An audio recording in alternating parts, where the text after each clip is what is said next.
সকাল আমরা প্রায় 7:30 8টা থেকে এই শাহবাগে দাঁড়িয়ে আছি পিঙ্ক বাসের অপেক্ষায়, কিন্তু 45 মিনিট থেকে 50 মিনিট গড়িয়ে গেছে, কিন্তু শাহবাগের এই মোড়ে একটি পিঙ্ক বাসের অর্থাৎ গোলাপি বাসেরও দেখা মেলেনি। এবং এই শাহবাগ এমন একটি স্পট যেখানে যেই 10টি রুটের কথা বলা হয়েছিল গোলাপি বাসের, তার 5টি রুটের একটি কমন পয়েন্ট, অর্থাৎ শাহবাগ থেকে গুলিস্তান, শাহবাগ থেকে পল্টন, শাহবাগ থেকে মিরপুর 10-1, একই সাথে শাহবাগ থেকে ফার্মগেট, এই যে সকল রুটগুলো রয়েছে সেই রুটগুলো থেকে যে বাসগুলো আসার কথা ছিল সেই বাসগুলোর একটিও এখন পর্যন্ত দেখা মেলেনি। এবং মানুষের পিঙ্ক বাসের যে অপেক্ষারত যেই চিত্র সেটাও কিন্তু দেখিনি। কেউ কেউ অপেক্ষা করেছে, সেই অপেক্ষা ঘনিয়ে এত সময় ঢাকার যেই কর্মব্যস্ততা, যেই অফিসে যাওয়ার জন্য যে ব্যস্ততা থাকে সেটির জন্য আসলে ঘন্টা বা আধা ঘন্টা 10 মিনিট 15 মিনিটই একটি বড় ব্যাপার হয়ে দাঁড়ায়। সেক্ষেত্রে আলাদা করে একটি বাসের জন্য অপেক্ষা করা, সেটি না করে অনেকে প্রায় বাধ্য হয়েই স্বাভাবিক যেই চলাচল, যে সকল বাস রয়েছে তারা অন্য দিনের মতো যে সকল বাসে চলাফেরা করে সেই বাসে উঠেই কিন্তু তারা তাদের নির্দিষ্ট গন্তব্যে অফিসে সেখানে কিন্তু যাতায়াত করছে। তার আগে বলে রাখতে চাই যে গতদিনই মহিলাদের জন্য অর্থাৎ নারীদের জন্য যেই নগদ নিয়ে এলো হার না মানা হার অফার। সর্বনিম্ন 10,000 টাকা রেমিটেন্স নগদে পাঠালে থাকছে স্বর্ণের হার জেতার সুযোগ।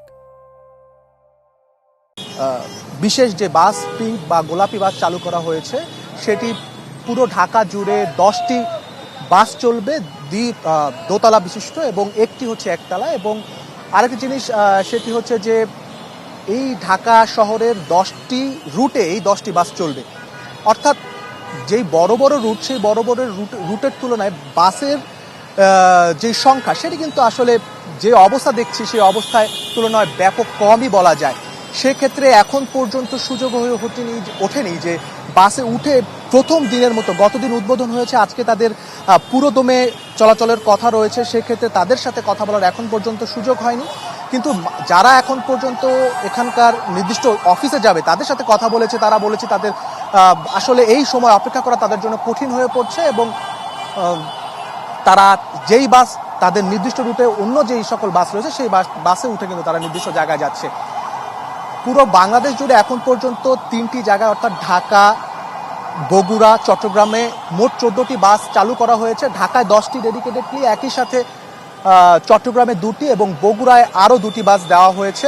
এবং আজকে থেকে গতদিন আনুষ্ঠানিকতা শেষ হয়েছে, আজকে থেকে পুরোদমে চলাচলের কথা রয়েছে।